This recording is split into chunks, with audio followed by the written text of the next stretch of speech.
mankind in of itself is in an infancy stage where we have found all these like tools, like using data through AI or nuclear bombs and etc. And as a species, now we need to decide that are we gonna give ourselves a chance to survive or are we gonna doom ourselves? Welcome to the awesome pod where we talk a lot. E-com is the path that we walk a lot. From 4 point of views when we're talking shop.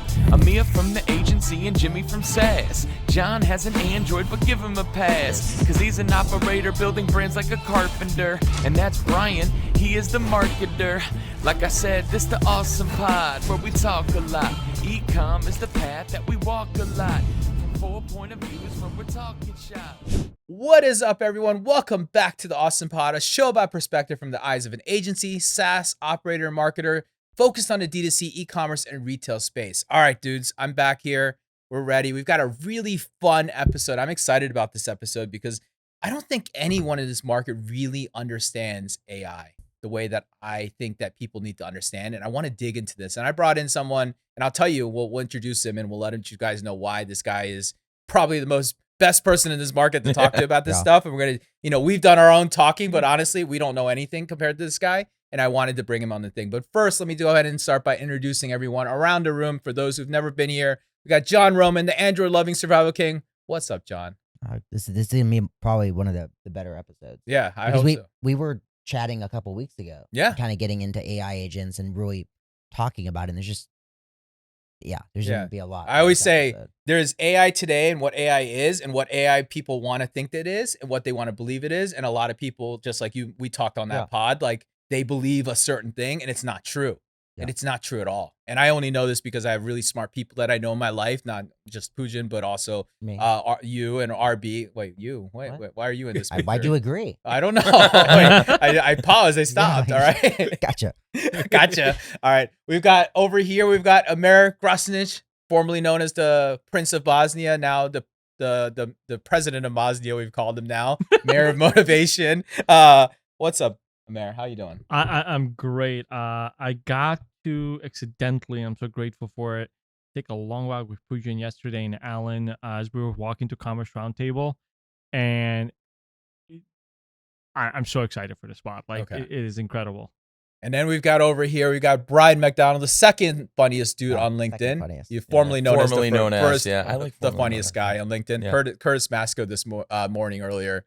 We dethroned him after the conversation. So, and he even put it up. He put him in his place with a little bit of it, and we respect him, and we respect that, and so he even respects it, which is very crazy that he respects that. So, But welcome, dude. Yeah, well, I'm excited. All right, I love that. And my name is Jimmy Kim. I'm the cool guy on this pod, the coolest guy on this pod. But really, what we're going to talk about here today, we've got Pujun. Dude, how do I say your last name exactly? Because I don't want to mess this up. Bhatnagar.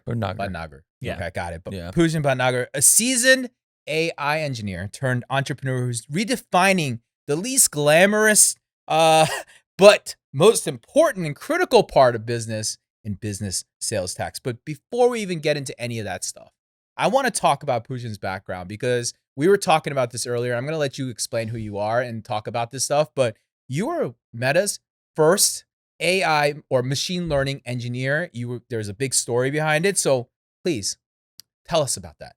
Yeah. So I think like my life can be chalked around like being at the right place at the right time and just working extremely hard. What ended up happening was this was back in the days where I was a graduate student at Stanford and I got connected with Mark Zuckerberg, who used to come on campus and be giving like guest lectures in the computer science department, because guess what? That's a really good way to hire some exceptional talent for your company that is down the road. The farm system. Exactly. Right. He used to come like give lectures for this like two classes, 106A and 106B. And I think he got talking with one of the professors and Snapchat came up. Snapchat was a company that was just getting started from Stanford. It actually started at the Stanford Design Lab. And my name came up because Facebook was starting to sort of invest their resources and they wanted to launch a Snapchat-like competitor Now we call them Instagram stories, WhatsApp stories, Facebook stories, Messenger stories. They're inserting stories everywhere. But back in the day, the whole idea was, hey, this company is taking off and we need to do something about it. Because guess what?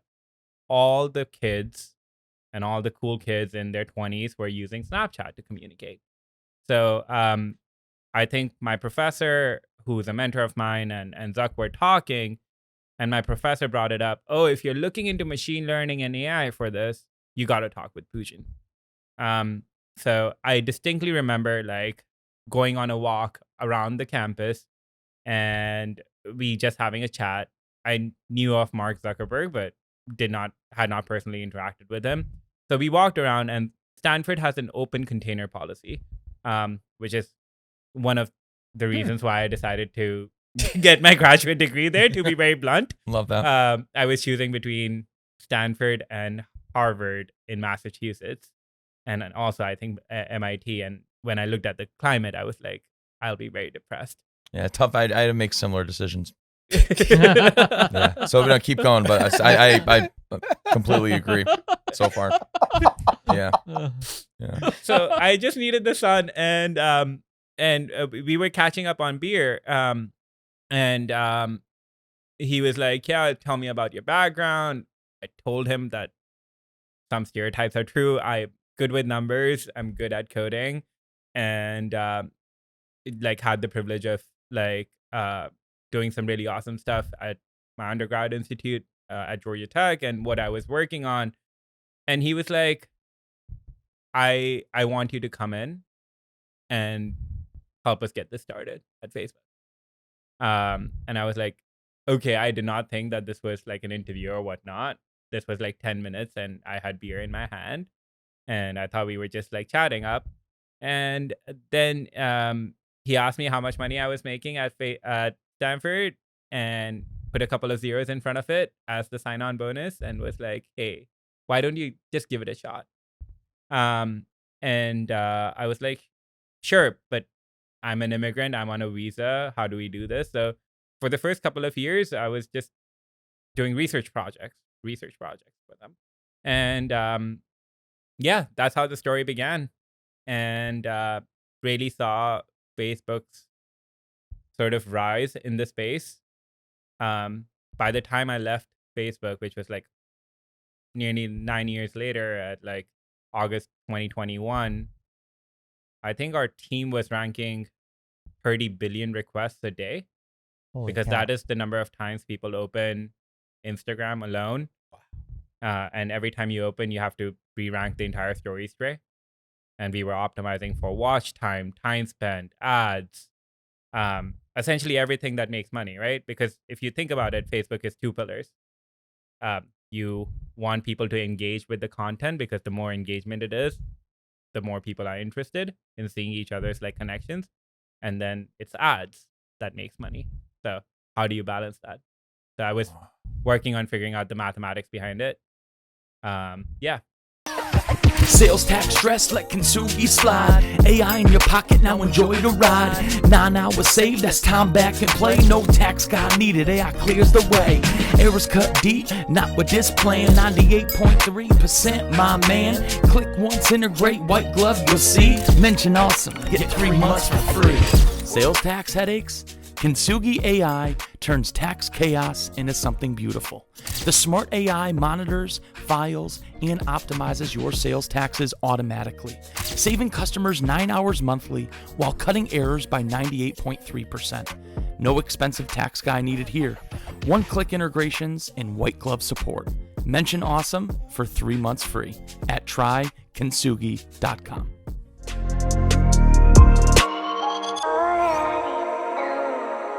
Really cool. Yeah, super And cool. you know how it's early, he calls it Facebook still. We all call it Meta now. Oh, yeah. Sorry. No, it's Yeah. fine. But Yeah. it's really important there because Because you were there from 2012 to 2021, roughly.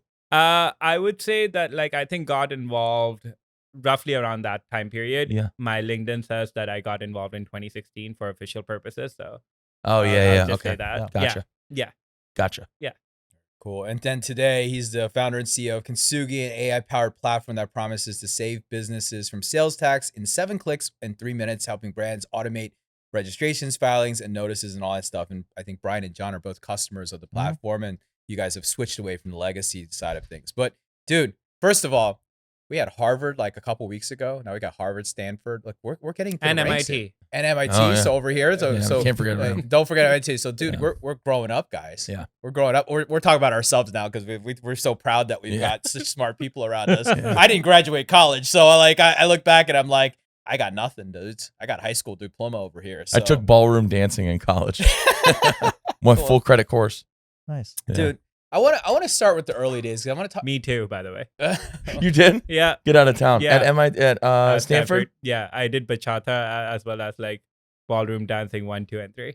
There you go. So So if maybe you- not so Wow. different So, after all. 1, 2, and 3. Yeah. You- Yeah, I stopped at 1. And just kind of showed up to those classes That's because hungover. you're white, dude. Yeah. I didn't say nothing. Yeah. It's all right. I'm into it right now. You know, I wore some outfits on stage and stuff that were probably not culturally correct. But I chose. Oh, you were feeling your oats. Oh yeah, I embrace yeah. it. Oh, yeah. I embrace it. So, anyways, dude, let's talk about this because I want to talk about AI. But before I even get into that, what gets you? What fascinates you in machine? Something people don't understand is machine learning and AI are the same thing. Like they're actually the same thing, but this is how the glorification of the world and the way the things. So from the early stages, why AI has been around for so long is actually machine learning has been around for the 90s probably at this point, right? 60s. 60s. There you 60s go. and So 50s. machine learning has Wow. been around forever, which is actually what AI is. And obviously technology is now sparked to the place that we are today. But what got you fascinated in that, man? What was the spark that got you going into that? I think one of the key things that I realized was how much you can learn and glean from data, right? And if you really think about it, right, like there's this concept called deep learning, machine learning, AI, and at the end of the day, it is just applied statistics. Yep. Right? Since we all like to think that we are all special snowflakes, we aren't, right? I can, based on asking maybe like 23 questions, tell you what your preferences are, who you like, who you dislike, what will you like, what will you not like, what would you like to see on your phone, what you would hate to see on your phone. And that's all coming from data. And the key thing that like got me really excited was back in undergrad, I really like numbers. Just had a hard time growing up. I'm not going to get into that for the purposes of this podcast, but essentially math was the thing that made sense to me. And it gave me the tools when things were hard outside life to go in and make sense of the world using math. Math is simple. You have an answer, and if you have the courage and the tenacity of finding that answer, you find it, right? So I think the interesting piece about like AI and machine learning was the fact that like honestly everything relies right now, the technology that you're using in your microphone, you're actually using like something called as Kalman filters to filter your voice and keep away the noise and to pick up the signals, the right signals, using high pass and low pass filters. And that is AI. It's intelligent, right? It's allowing you to capture really good audio quality. And for somebody who likes the elegance and the simplicity of you're again capturing data and filtering data and producing beautiful art, this podcast from it, that is what excited me. And so I think philosophically people see like art on one side of the spectrum and mathematics on the other side of the spectrum. I think this is not a line. It's almost like a circle, and they all intersect, at least in my mind, as the same thing.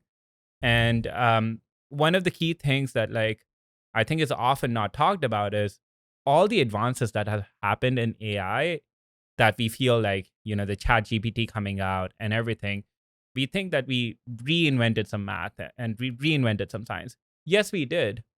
But let's not forget that like the main algorithms that are powering those things were written by likes of like Jan Kuhn in the 60s and 70s. And they were at that time used to recognize like postal zip codes for routing like letters all across the US. And only with the fact that like cloud computing has become cheaper with smartphones, you have an iPad in your lap right now. We have so much data that we are able to now apply more advances in mathematics to glean more information. And it's all just high dimensional mathematics at the end of the day. And once you understand the basics, you can model anything. And if you can model anything, you can control things. And that is what excites me. Wow. Sorry, Love long it. answer. No, No, that it's a great answer. No, it's fantastic. And it's obvious you know what you're talking about. Okay. Misunderstood thing. Let's talk about the world right now, because when people talk about AI agents, AI this and AI that, dude, there's so much that people do. But the reality is most people at AI, the only thing they really do is chat with a chatbot, which is a usage of data that they are congregating, putting out there. Man, Yeah. what, to your vantage point, seeing the world, hearing about it, because you hear all these experts and gurus talking about Yeah. AI, and really they're not talking about anything special. Most of the guys on like Twitter, for example, that are out there that people follow as the AI guru, you listen to them and you really dissect them and you think about it, they don't really know anything. They just kind of repeat and parrot some stuff They're out there. talking about 4 apps that Yeah, or 4 apps or that doing have very this or that. specific But use like, case. dude, I don't think they know anything. Vantage point from your side is probably very different, because just like I hear when, you know, my area of expertise and I hear someone else talk, I'm always like, they don't know what the heck they're talking about. But I'm going to go ahead and nod and smile and be a nice guy about it. But tell us about it, man. What do you think the most misunderstood thing about AI really is? I think people don't realize how fast the field is moving. Yeah. I think people try to understand, and they try to understand the implications of what is happening around the world, especially with like ChatGPT becoming like mainstream, right? But here's a little tidbit of information and nerdy trivia. We at Stanford, as graduate students, we were working on this data set called SQUAD data set, which stands for like Stanford Question Answer Data Set, Mm-hmm. SQUOD. And that formed the basis of, hey, you ask a question and you give it a passage and you mark where the answer lies. And what we were trying to like model is, can we train an AI model to be better than somebody who's taking the SAT? That is one of the cornerstones on which the current ChatGPT implementation is based. Now, instead of giving it a passage, we have given it the corpus of the entire everything that's ever been written on the internet and all the electronic data, but the fundamentals are the same. And so, from my perspective, things that blow people's minds who are not in the field, we were doing that 10 years ago. Yeah. And I think now, like, there's all these talks in like 2023 and 2024 about hallucinations and model lying, etc. Yes, these are problems, but there are also like, there are some exceptional engineers all across the world. One of them I'd like to like give a shout out, Kelvin Gu, who are working like really, really hard to basically solve these problems. And these problems have been solved. From my vantage point, what people don't realize is I think there's going to be a big reckoning where what I'm seeing in the research papers today and the research where it's going in the next 5 years, I think in the next 10 years, we would have to really think really hard about, if somebody decides to go to college, what are they learning? Yeah. Because removing myself from the equation, I'm obviously biased because I hold this viewpoint.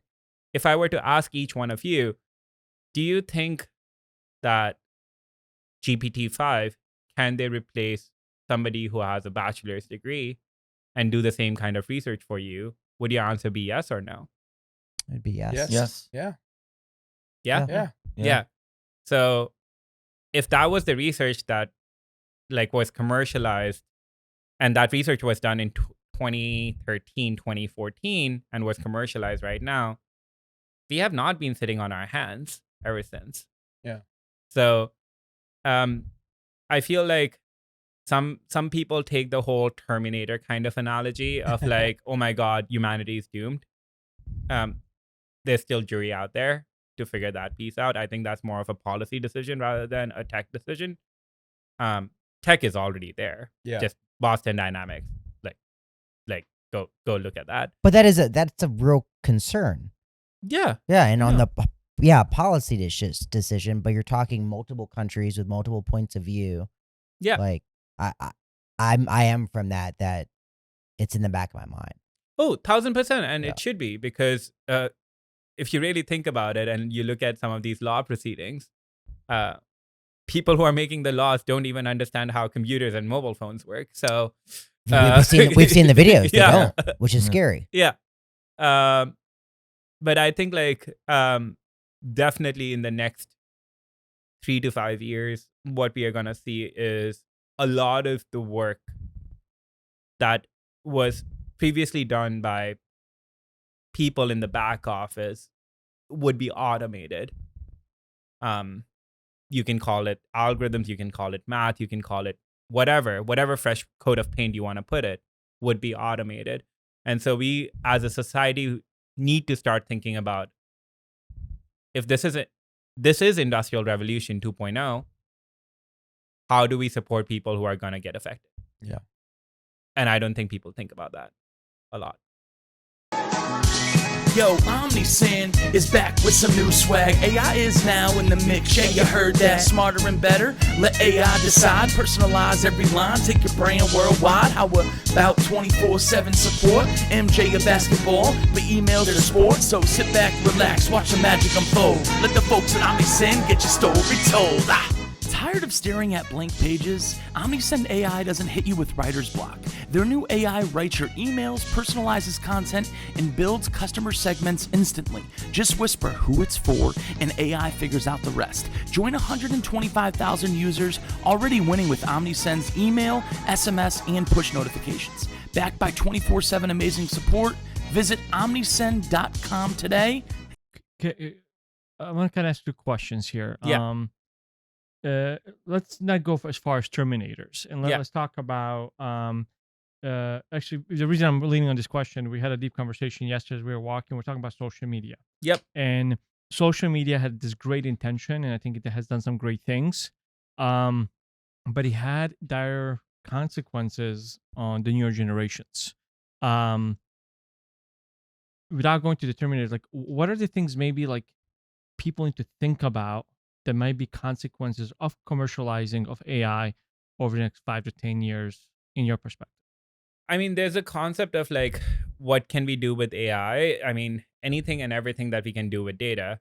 As I was alluding to, I'll give you a concrete example. I said that I can tell your preferences. Somebody who's using TikTok or Instagram, people are able to predict if they're queer or not, even before that person knows that. And in That's 30 wild. minutes of them using these platforms, Just based on how they're engaging. yeah, with- just based yeah. on how quickly they press the hard button, how quickly they swipe, how much they do they swipe, what content they like, what content they do not like. So in some sense, using the data, Yeah, the data points are all there. yeah, it's all there. And people are like, no, but I'm different. I'm like, no, you're not. Yeah. I'm not. Yeah. Like, I'm not gonna sit on a high horse and say like, you all are different. No, we are not different. We have a set of like preferences and biases. So if we don't think about how we are commercializing these like AI applications, that can be used for, in some cases, bringing people together, and in some cases, dividing them, right? Because now you're showing test group A to something, to a certain user focus, and test group B to something else. And if your goal is to get the most amount of engagement, you can either like incite discussions or debates or arguments online, or you can create silos, right? So that's number one.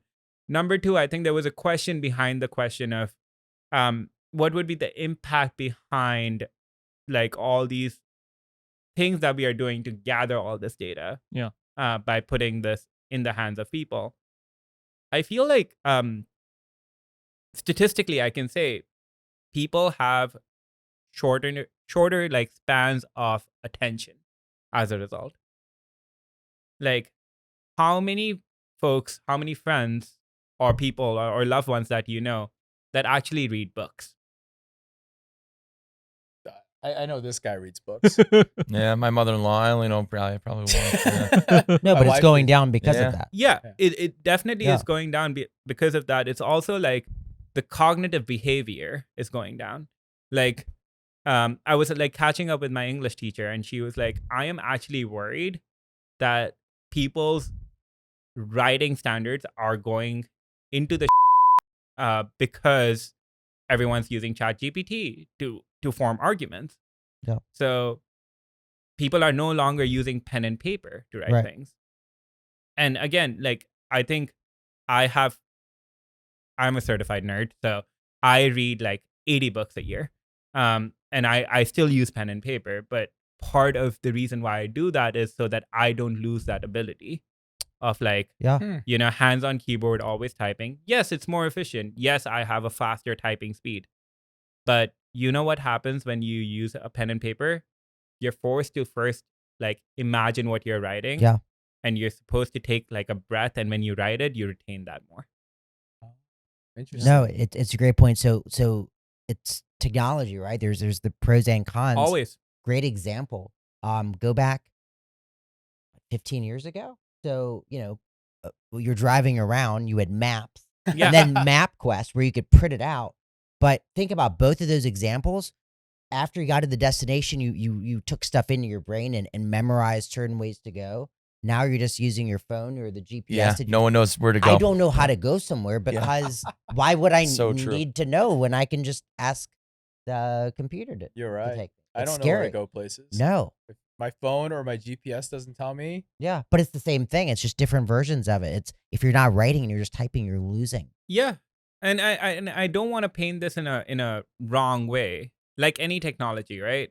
Yeah. Like when TNT was like invented, you could use it to blow mountains to make roads so that people who are living in villages had access to healthcare and hospitals.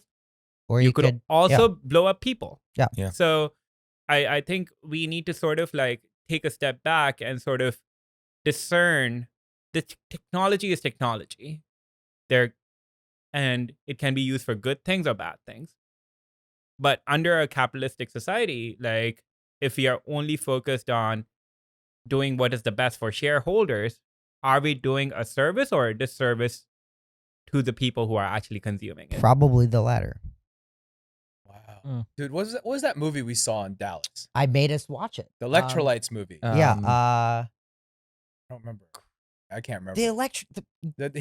There's a movie. It was really dumb. At least we thought it was really dumb. But it was funny. And what the premises was basically the future 100 years from now, basically, or 50 or 100 years from now, the world had gotten so smart on its own that people had got so dumb because they lost it. And they were feeding their was really plants good. water. Idiocracy. Idiocracy. Yeah, plants electrolytes. Because humans need electrolytes to grow, but they were trying to grow plants and they couldn't figure Plants out. love electrolytes. Yeah, electrolytes. It has what they need. Yeah, it has that's what they electrolytes. need.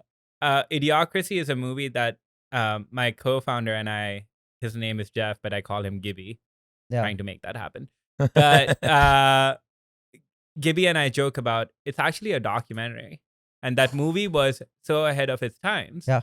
But if you think about it, it's a documentary on where the society is headed. And that is where we are. Yeah, we're getting dumber. Yeah. We're getting dumber because technology is making us smarter, or the output of the things that we need to do. They're eliminating the manual side of learning this stuff when we're just skipping forward and doing things. It's like math, for example. Even as simple as math right now, you don't need to know what 5,655,000 times 6. You don't have to do that anymore because you just type it into a computer and it does it for you. Yep.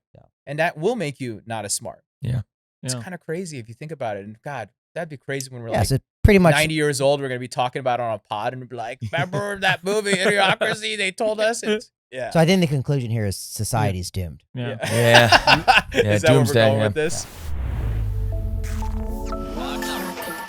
Competitor data, right at your fingertips. That's a particle has, so don't think of it. Genie in a bottle to grant you a bigger wish. Hungry for more, they'll serve food on a bigger dish. Provide an AI analyst for all the trends. Stop guessing, start winning, let them be your friend. Track retail sales to your advantage. They're a genie in a bottle, your wish is granted. Are you tired of relying on guesswork when it comes to pricing your products or understanding your competitors? Meet Particle, the AI-powered data platform built for modern e-commerce brands. With Particle, you'll get real-time insights, competitor analysis, and pricing intelligence. Whether you're scaling your D2C brand or optimizing your strategy, Particle helps you make smarter decisions faster. Check out particle.com today and tell them Awesome sent you.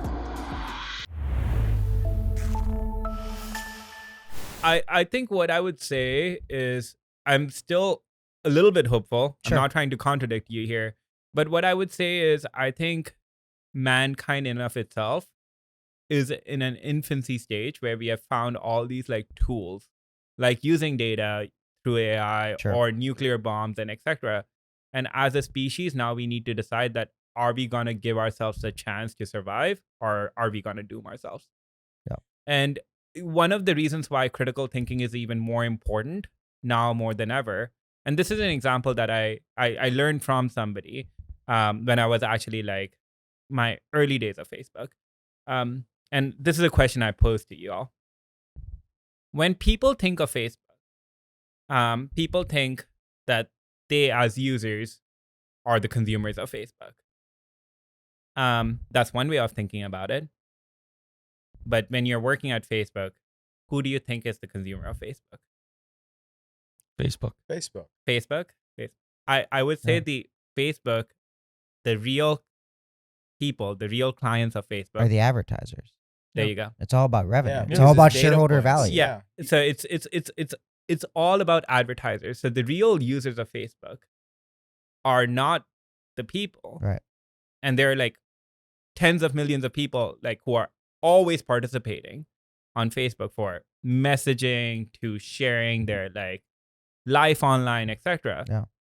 All the good, bad, and ugly. But the real users are the advertisers. Yeah.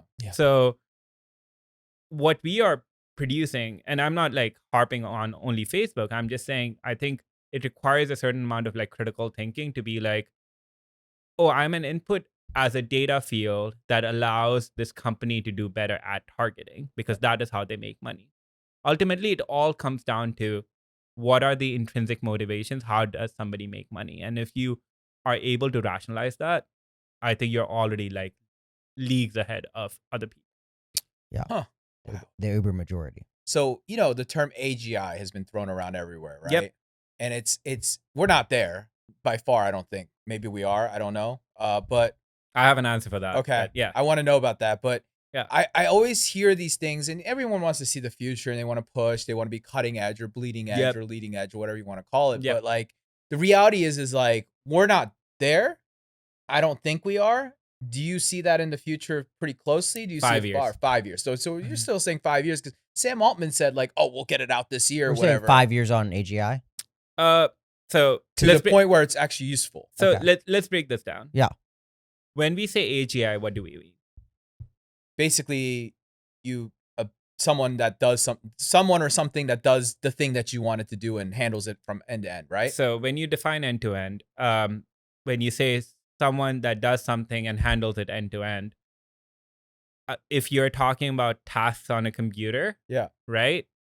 We're there. Probably like 1-2 years maximum. Yeah. Okay. And like the capabilities are all there. Now we need to build the infrastructure so that different applications can Can all connect, connect to each, and connect to integrate. each Yeah. other and share that data and share that schema of information, right?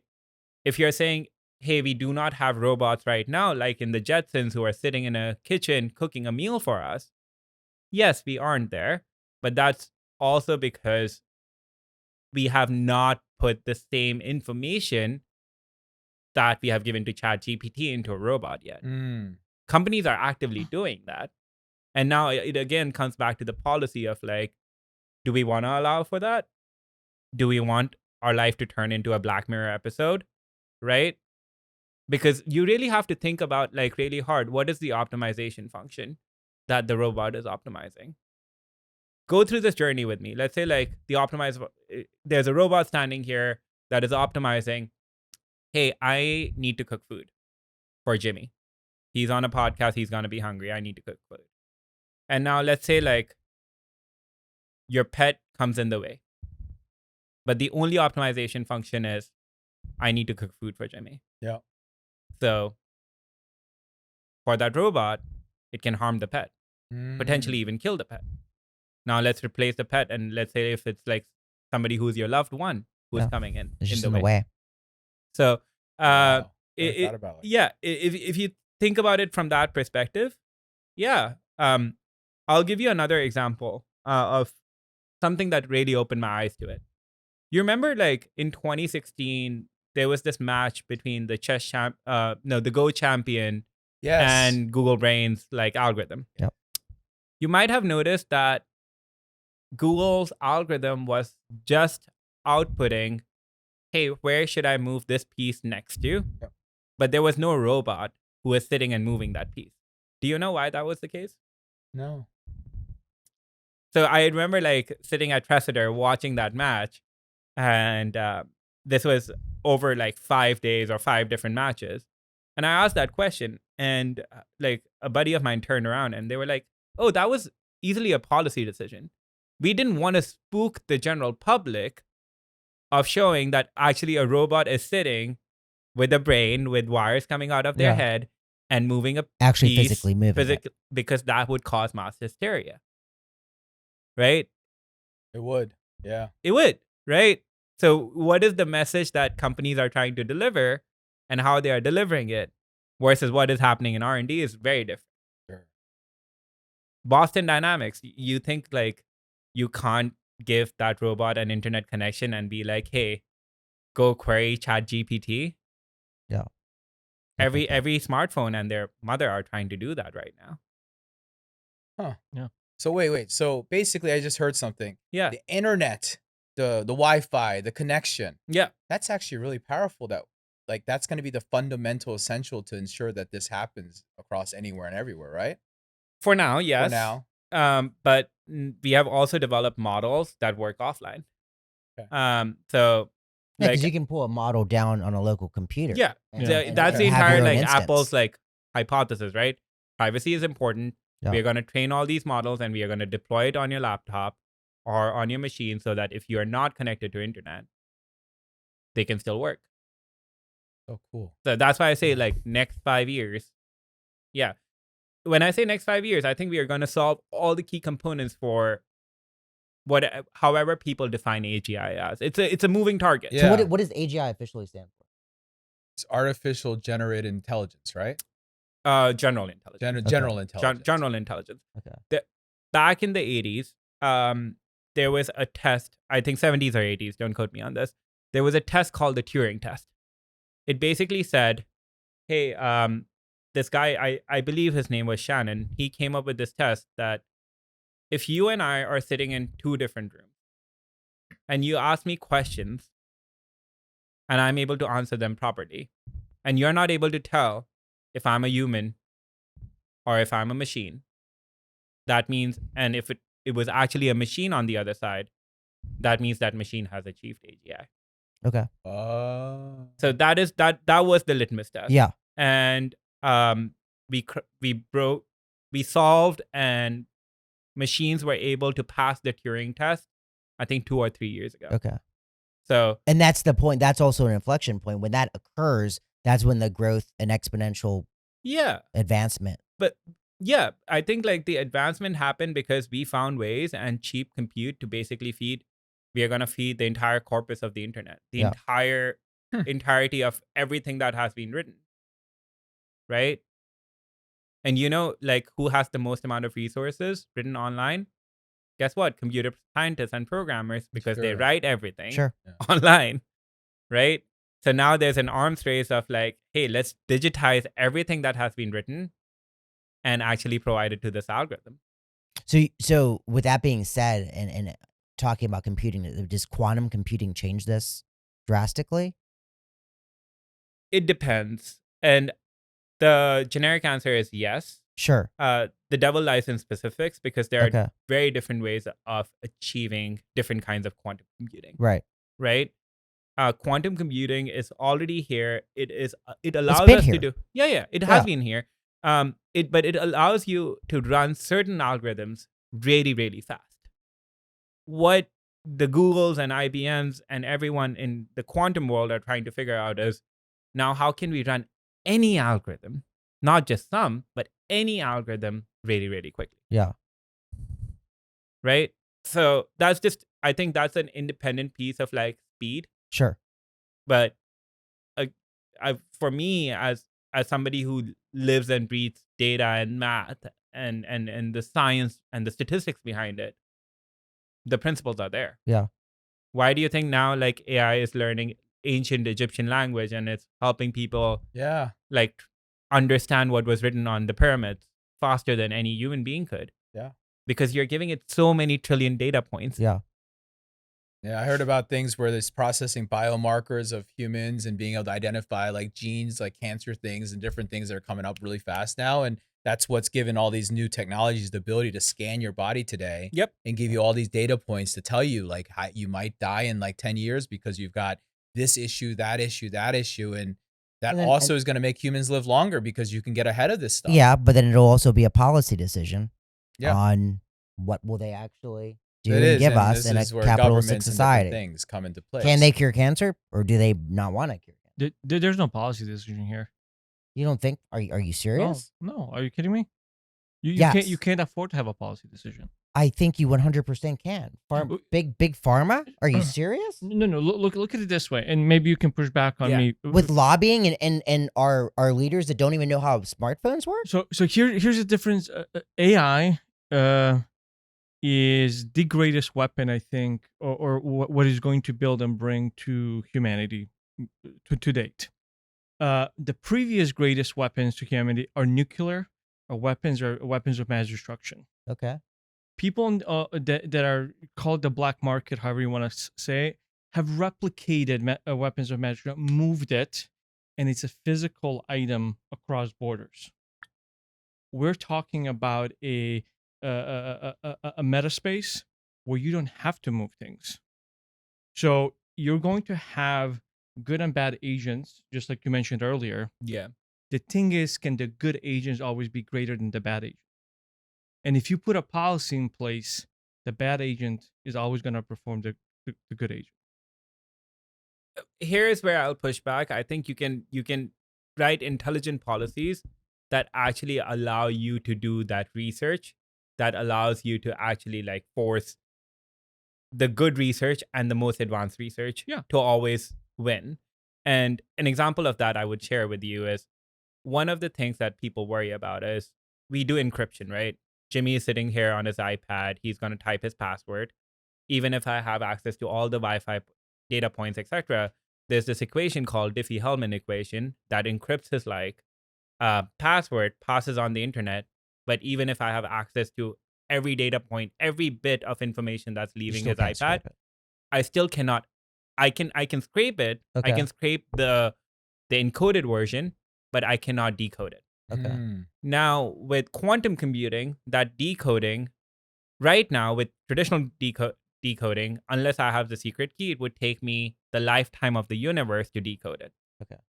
So, mathematically still possible. Right. The time needed more than what has happened since Big Bang. Yeah.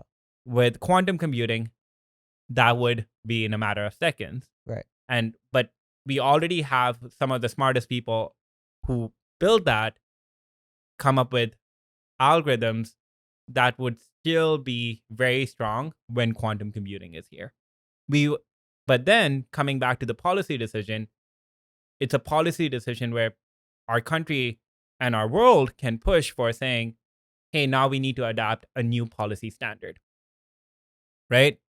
Apple, Google, anyone who is going to store passwords, you cannot rely on SHA-3 or SHA-5.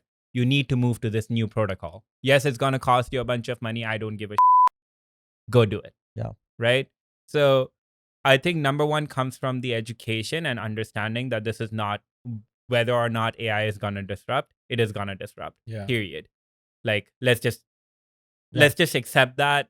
Like, if people need to mourn for that their jobs are going to get affected, I feel for them. I'm sorry, but it's going to happen. Yeah. Number two, let's make intelligent policy decisions on saying we want to allow this research, right? If I don't want to go political in here, but I want to say one of the key things that US has done really, really well so far is invest in R&D. Has attracted really good talent, trained them up, and made the best R&D effort. Right? We can't put our foot off the gas pedal. No, we right have to now. go. We have to win. And it's a continuous process. Yeah. But if you are defunding like science projects and etc., like you brought up an interesting case, right? We call this pruning in high dimensional spaces, which is why like cancer research is like really hard traditionally, because the protein molecule can move in a 3-dimensional way. There are multiple different ways you can like with these peptides break them down, and that's how like cures are discovered. Now with AI, you can do intelligent pruning.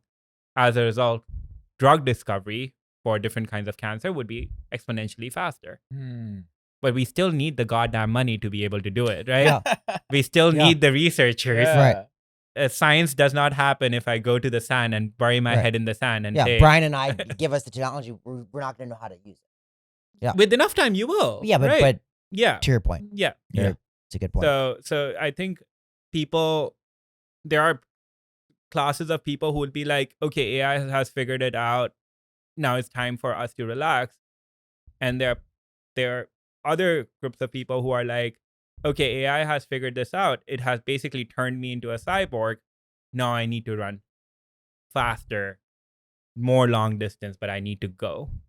Wow. So some people think of it AI as an existential threat. And I'm like, I try to reason with them. I think of it as like, if you have seen Teen Titans and there's a cyborg there, if I could lift like 100 kilograms or 220 pounds, and now I'm suddenly wearing a suit and I can lift 2,000 pounds, I will still have to do the effort. Right. But your output's yeah, significantly but my better. output is going to be exponential. Yeah. Wild. Okay. I wanna before we finish this thing, because Yeah. we're running time, but I want to talk about you and what you're working on now, because I was doing research on you and looking at it, and you Love said it. something that was fun. It's you look for boring, painful, valuable problems. Yep. And that triggered you to jump from big tech, which is Meta, Facebook, Yeah. and now you're founding a startup. Yep. Okay, look, sales tax, we all get sales tax. We get the automation side, but I feel like there's something deeper that you're working on with this. Yep. There's got to be. Yep. Tell us about it, man. I think for me, like the piece that I have always learned is Kintsugi is not a sales tax company. We are a data company. Yes. And the first thing that we are solving is sales tax. Sales tax is not rocket science at the end of the day. It's I need 360 view of your revenue and 360 view of where your warehouses are, where you're employing people, whether Sure. contractors, etc., to tell you, okay, how much money and where do you owe it and when do you owe it? And we can automate paying that on your behalf, or we can give you reports. We like to automate everything so that you can focus on your businesses, but it's a data company, right? So the whole concept behind we will get you onboarded in 7 clicks and 3 minutes is in 7 clicks and 3 minutes, I am going to get all the pertinent information from you that is needed for me to do my job. But once I have access to that data, I can provide a lot of useful insights to you all that are much more valuable. Take an example of like when tariffs hit the e-commerce world. Sure. We actually do sales tax for both software companies, both B2B, B2C, and we also do it for brands. I was in real time able to tell which businesses were suffering in an hourly basis.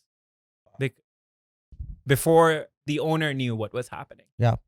Because I'm sitting. Yeah, the data's there. It's every time there's a invoice that is being created. You know, there are a lot of startups and incumbents. They say we do sales tax automation. Sure, you can put that on your website, but what they're actually doing is sales tax reconciliation. You collect whatever you collect. Yeah. I'll remit it and I'll go home. What we do instead is we sit on the invoice. Whenever that invoice is created, our APIs get hit and we find out where you're selling, what you're selling, who you're selling to, and how much sales tax is charged. So you're measuring the heartbeat of economy. Yeah. You're collecting data, and the more companies. So you can put wait, under that are data. we your consumers? You are our consumers Okay. because if you Just actually making sure. no 1,000%, and we are, but Yeah. like I think if you think about it, we can give you more intelligent insights Yeah, on so our we're the dashboards. consumers. You're going to be able Yeah. to provide these Yeah. insights. We're not going to. Yeah, I we are get it. SOC 2 Type 2 compliant. We don't Yeah. sell that data. We cannot sell that data. But the piece is, not everyone needs to have a Stanford PhD degree or understands the in and out of like statistics to be able to glean useful insights from their data. Yep. Right? There's actionable insights we're missing Yeah. because And it's yeah. not that like you're missing because you're not smart or you're not hardworking. Yeah. You have 99 other problems running your business, right? Yeah, we're At not first- spending hours jumping into the data. Yeah. At first, you're like trying to find like product market fit like any other company. Sure. We did that as well. And once you capture that lightning in the bottle, you run. Yeah. Even if you're hungry, you're sweaty, you're dead tired, you run, because that is what your goal is as a business owner, right? And everything else, we want to automate that piece. Yeah. Huh. And that's why like, and the key here, and that's why the company is called Kintsugi, is all of this information lives in different silos, right? Like, okay, your budget spend might live in like Google ads, Meta ads. I said Meta now, learning. Different pieces. Yeah. But by attacking sales tax, we are bringing these pieces together and joining them with gold. And the sum of what we are doing is actually greater than the individual parts, because you're able to get a lot of actionable information. The next step is, we have already built the APIs that do all these automations, the filings, etc. The next step is make them agentic, right? Yeah. And you can do it on all these different levels. Dude. Yeah, see, I knew there was something Yeah. deeper, right? And like it was something that I always asked, like, sales tax, like, you know, it's old as time, but like automating it, cool, but there's got to be bigger play here. And I understand it now after you've kind of data's explained there. it. It's data, and you could potentially build tremendous insights for a business and be able to go to John Yeah. and tell him a very different story about his business and the dashboards and analytics that he has today. Because instead of taking just inputs of other people's dashboards, you're collecting him and you're analyzing him and being able to spit that out. Yes. And there's also an entirely different market as well, where you can also build the compliance infrastructure of the internet. Think of it as like, what did Uber do? Did Uber invent taxis? No. They just made it dead easy for you to get taxi cab when you walk out of this like studio recording space and actually like need to get in a car. They eliminated the way of like giving cash when you arrived, right? What did Stripe do? Did they invent credit card payments? No. They just said, Braintree takes 6 months for you to collect online payments. We are going to reduce it to 2 hours. Right? Sales tax is so top of mind right now because now nearly 70% of US states, sales tax is the number one source of revenue. And let's talk about it. Why? They can't increase income tax because then if they increase it further, people like us, and especially with the advent of all these remote working things, we just move away. Right. Yep. Right?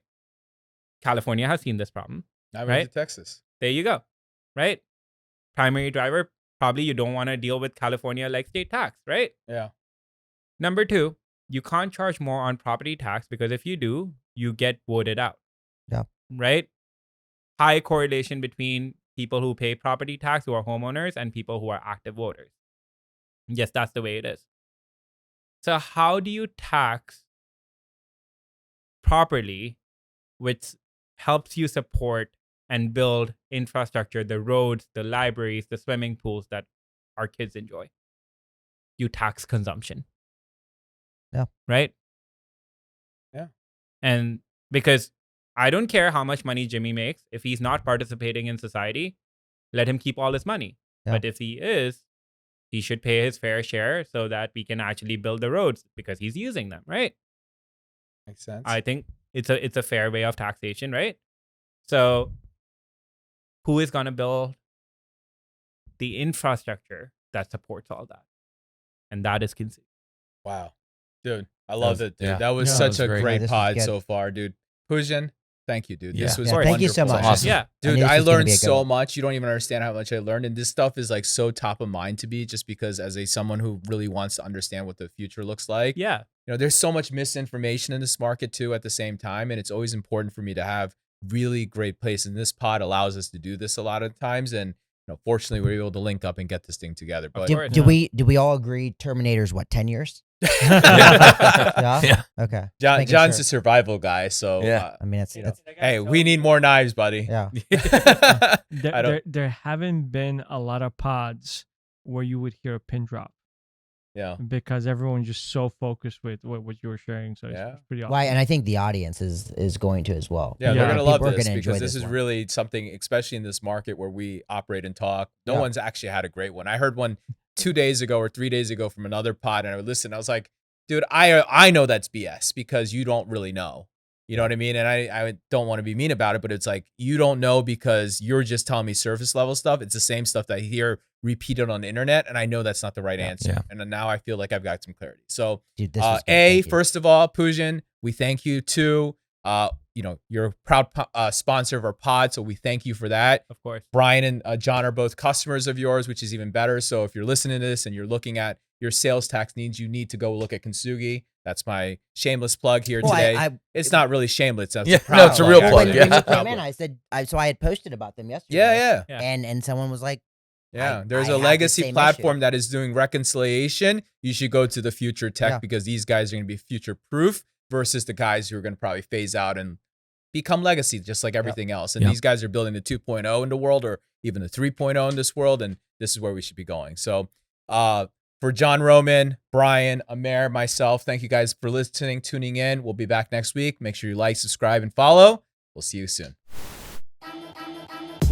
Welcome to the awesome pod where we talk a lot. Ecom is the path that we walk a lot. From 4 point of views when we're talking shop.